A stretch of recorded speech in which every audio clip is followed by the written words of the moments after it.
തമ്മിൽ ഇഷ്ടപ്പെട്ടു, ഇരുവരുടെയും ബന്ധുക്കൾക്കും ബോധിച്ചു. എന്നാൽ 6-7 മാസങ്ങൾക്ക് ശേഷം മതി കല്യാണം എന്ന തീരുമാനത്തിൽ ഉറപ്പിച്ചു. പിന്നീട് അങ്ങോട്ട് അവരുടെ ദിനങ്ങളായിരുന്നു. ഭാവിയെക്കുറിച്ചുള്ള ചർച്ചകളും ഇണക്കങ്ങളും പിണക്കങ്ങളുമായി മാസങ്ങൾ നടന്നു നീങ്ങി.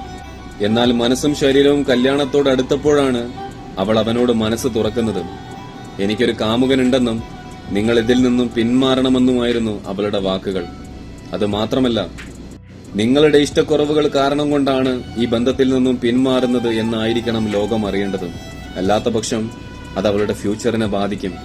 വീട്ടുകാര് ചീത്ത പറയും. എന്റെ ചോദ്യം ഇവിടെയാണ്, അവനുമില്ലേ ഭാവി?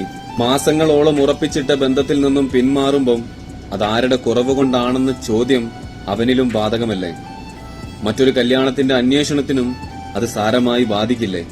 ഇങ്ങനെയൊക്കെയാണെങ്കിലും ഇപ്പോഴെങ്കിലും അവൾക്കത് തുറന്നു പറയാൻ തോന്നിയതും നിനക്കത് കേൾക്കാൻ സാധിച്ചതിനും നീ നാഥനെ സ്തുതിക്കണം.